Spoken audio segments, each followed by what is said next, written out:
Pessoal, então, para darmos continuidade, eu gostaria de convidar o Vinícius Santos Lima. Ele possui graduação em Engenharia Agronômica pela Universidade Federal Fronteira Sul. É agricultor assentado, camponês e pesquisador, com experiência na implantação e manejo de agrossistemas e quintais produtivos diversos, integrados com a sociobiodiversidade do bioma Cerrado, Amazônia e Mata Atlântica, em territórios de reforma agrária, comunidades indígenas e rurais. Experiência na construção, implantação e manutenção dos sistemas agroserratenses e agroflorestais. Experiência no cultivo, manejo e processamento de plantas alimentícias não convencionais. É um grande prazer estar aqui falando sobre restauração de cerrado. Muito obrigado, Guilherme e todos os envolvidos no evento, pela importância da gente estar falando desse tema para restaurar aí a nossa savana, que é a savana mais biodiversa do planeta, né? Então, o que seria essa restauração ecológica produtiva para formações savânicas? Então, como a Bárbara trouxe para a gente, né, o Brasil tem o cerrado, e a maior predominância dessa paisagem natural é savana, né? Savana caracterizada por árvores menores, arvoretas, arbustos e principalmente as ervas e os capins. Então, é para essa paisagem que a gente seguiu com essa experiência e amadureceu com os resultados que a gente vai compartilhar aqui com vocês também. Vou te passar aí. Então, para diferenciar um sistema de restauração produtiva para a formação savânica. No bioma cerrado, a gente viu muito a chegada dessa tecnologia, que são os sistemas agroflorestais, né? Quando você projeta um sistema de cultivo com projeção econômica, mas tentando imitar a sucessão natural de uma floresta, né? O objetivo do sistema agroflorestal é fazer um sistema parecido com a floresta. Então, ali a gente organiza as espécies, né? As arbóreas primeiro, os estratos mais medianos e os estratos menores, que são geralmente hortaliças, frutíferas, dentro dessa composição.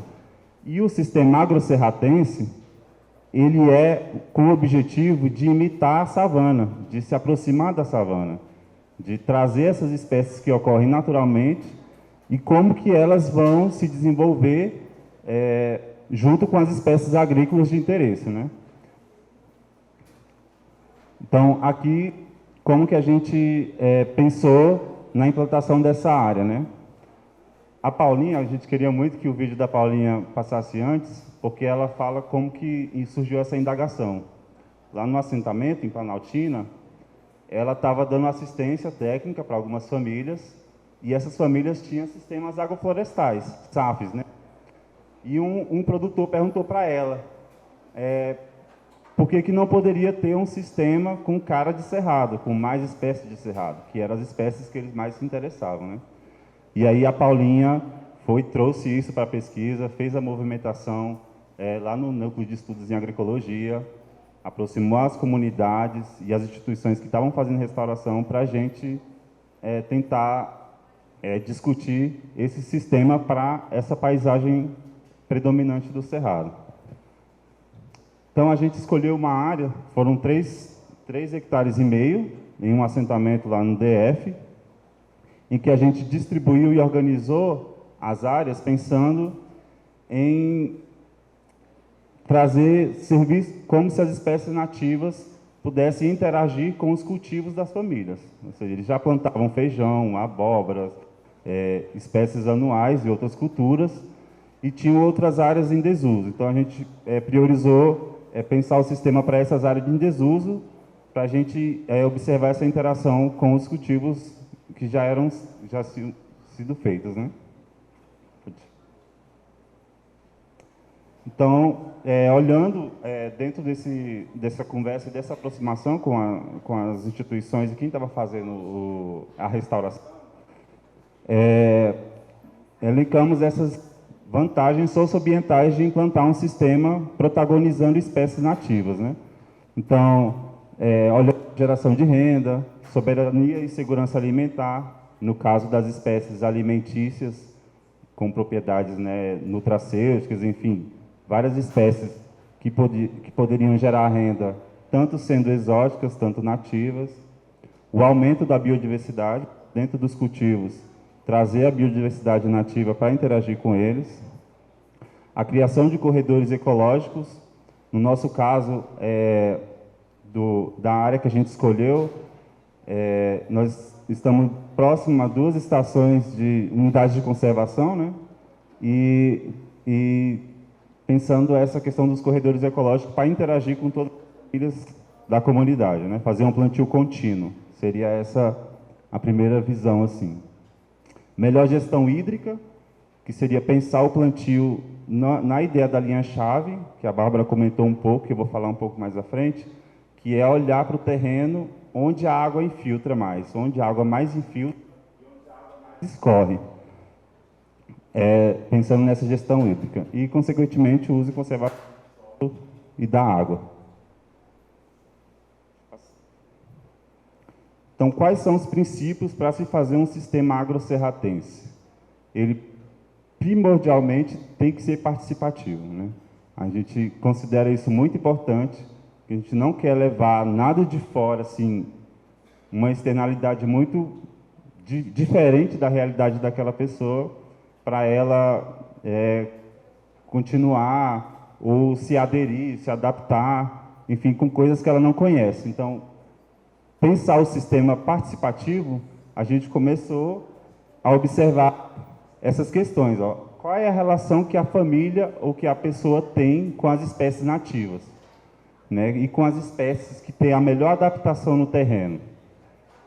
E dessas espécies, qual é a relação dela com as espécies agrícolas? Então, pensando no caso aqui, esse é o saci da Netinha.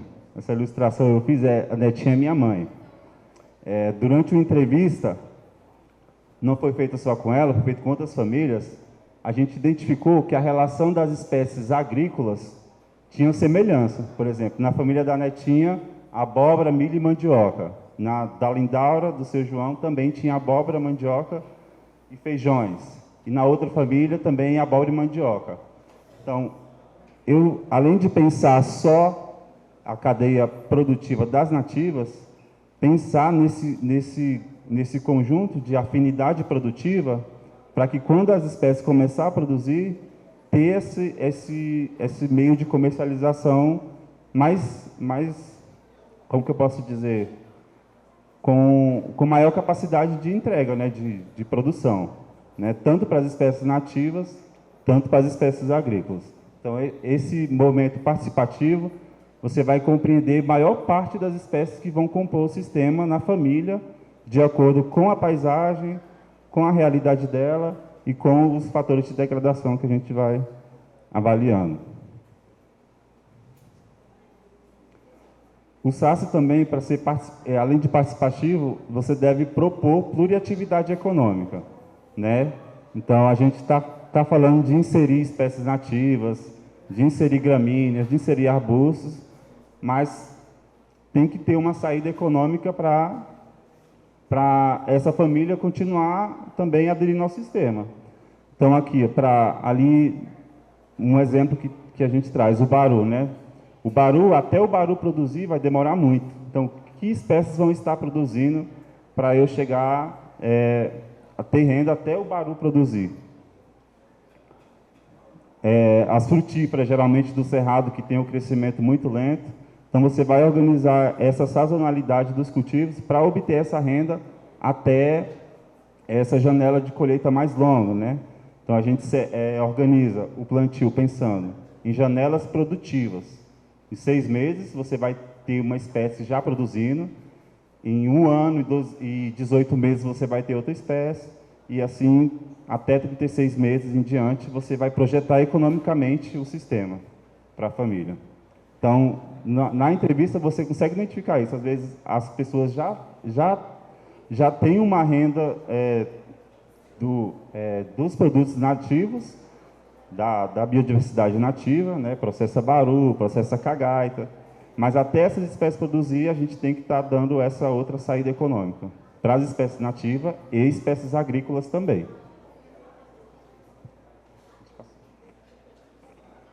Então, para construir o sistema participativo com pluriatividade econômica, deve ser agrobiodiverso também, para considerar isso como um sistema agrocerratense.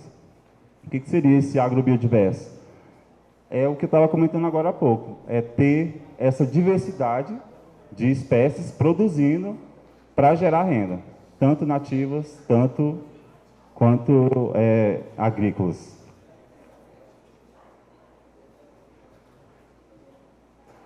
Também, no protagonismo das espécies nativas, a gente escolhe, para implantar no sistema, considerar 70% das espécies nativas. Então, se é para protagonizar espécies nativas, a gente coloca 70% nativas e 30% de agrícolas exóticas e não nativas, né, para complementar o sistema. Desses 70% das nativas, 40% são gramíneas e ervas, né? São as herbáceas nativas. 30% são os arbustos e as arvoretas, e outros 30% são as árvores. Então, dentro desse protagonismo das espécies, 70 nativas e 30 não nativas. Falando da agrobiodiversidade, como que a gente vai trazer uma espécie que a gente já cultiva há muito tempo, uma espécie convencional, para interagir dentro de um sistema com espécies nativas? Quais seriam essas espécies que teriam essa resistência ou essa capacidade de interagir ecologicamente com as espécies nativas? A gente optou por trazer nesse sistema as espécies punks, que são as plantas alimentícias não convencionais. São plantas mais resistentes, mais resilientes, que têm crescido na demanda hoje no mercado de hortifruti, para interagir com as espécies nativas. Então, ali, né, tem, por exemplo, o meirão muricato, tem fisales, tem bertalha, batata doce, todas essas espécies interagindo com as nativas. Isso aqui é um pensamento sistêmico do projeto que a Paulinha fez, de como que aconteceu toda a fase do projeto, desde o início até a parte de implantação, né? Então, houve aquele momento de aproximação com as famílias, com a acadêmica, com as instituições financiadoras. A partir disso, faz o diagnóstico rural participativo, que é onde eles identificam as sementes, vê a relação das famílias com o cerrado, vê a projeção econômica, a vulnerabilidade econômica, uso da conservação do solo e da água, histórico da água. A partir dessa movimentação, se faz as visitas em campo para fazer os levantamentos florísticos, você vai identificar os potenciais regenerantes na área, se tinha espécie nativa, para tentar identificar qual fitofisionomia aquela área pertencia. Então, se tem gramíneas nativas vindo e ervas nativas vindo, provavelmente era uma área de savana, né? E aí, então, depois dessa fase de levantamento de dados, começa a fazer, a projetar o plantio, né? Fazer os desenhos e como que vamos inserir melhor cada espécie, cada extrato de formação nativa, né?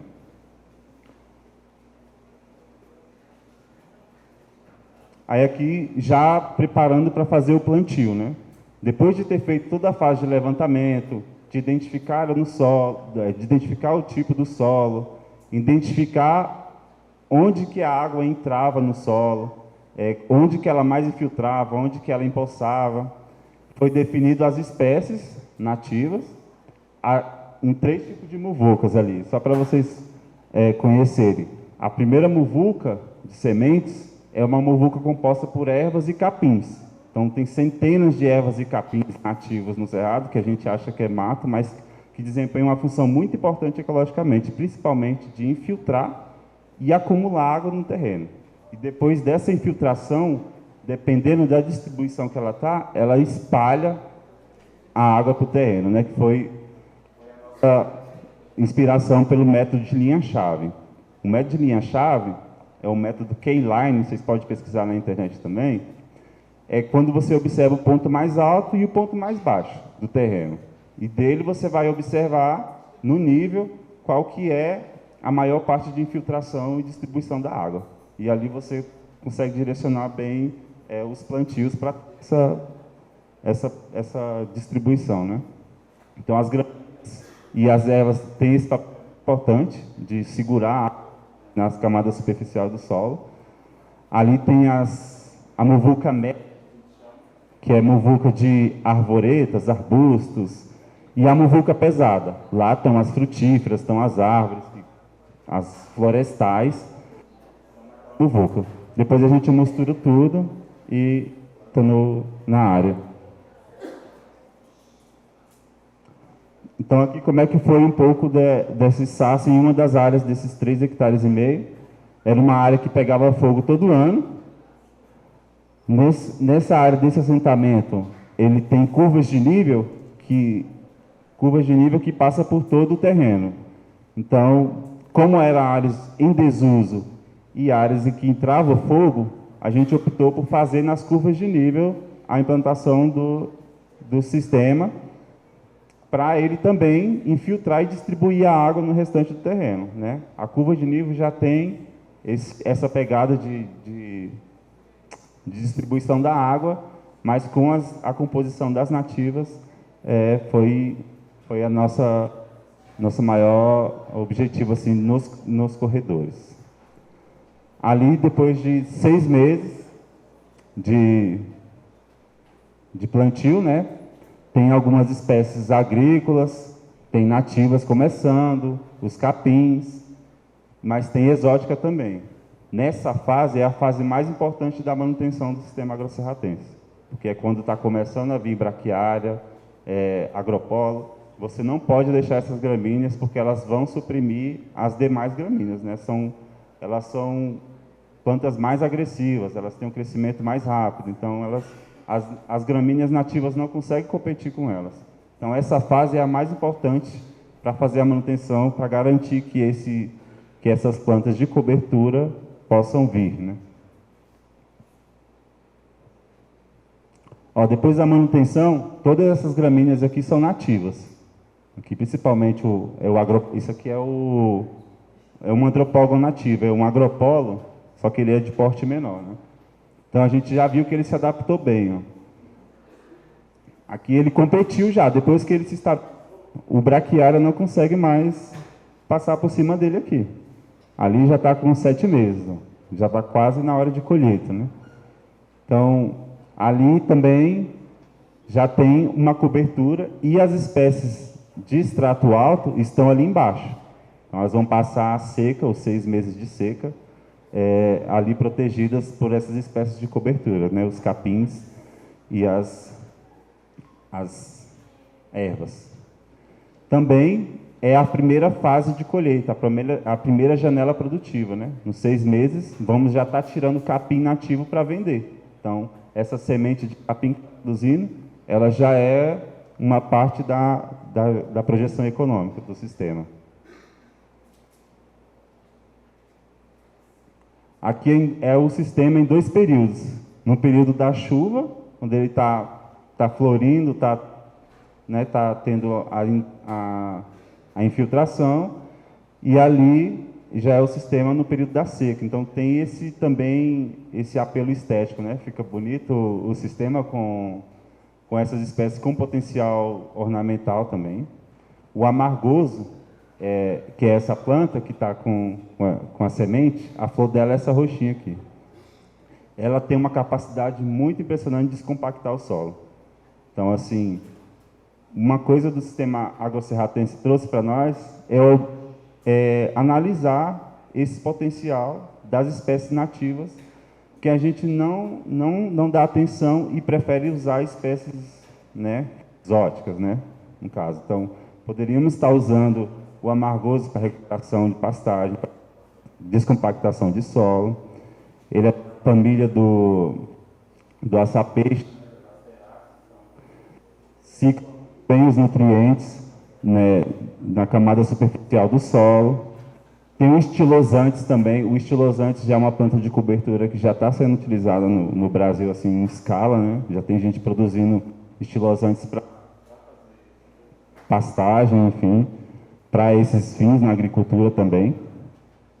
Então, explorar esse potencial das espécies para outras atividades na agricultura também. E aqui é um pouco da equipe técnica que estava envolvida no projeto, né? O Alf, que é o meu irmão, foi a pessoa assim que trouxe a semente nativa para nossa família. Desde 2016, assim, ele vem começando um trabalho formiguinha, coletando semente. Hoje ele tem a renda dele como coletor de semente, trabalha, mas já organiza e atua com outros jovens coletando sementes como geração de renda, né? O pessoal da PEQI, a ONG PEQI, do Instituto Federal de Brasília, Campus Planaltina, e os financiadores, que era o W.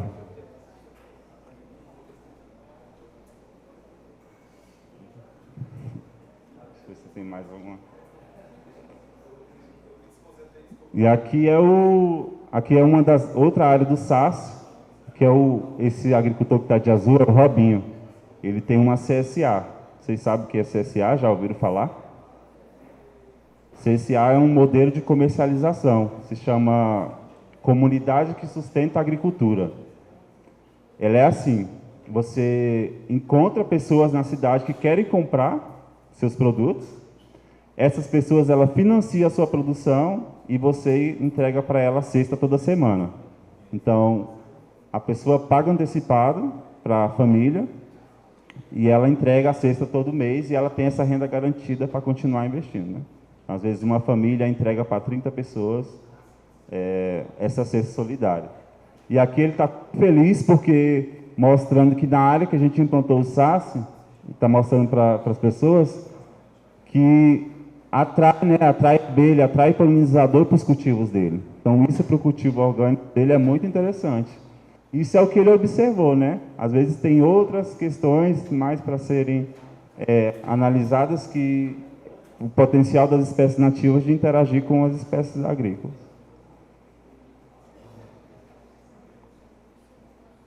Mas, quero agradecer mais uma vez. Que vocês também possam conhecer nas redes sociais o trabalho que as redes de sementes fazem de fortalecer as cadeias de sementes nas comunidades, de conhecer como que é feita a comercialização de sementes. Tem muitas sementes que têm um valor agregado muito alto, assim, né, Bárbara? A Bárbara pode comentar disso depois.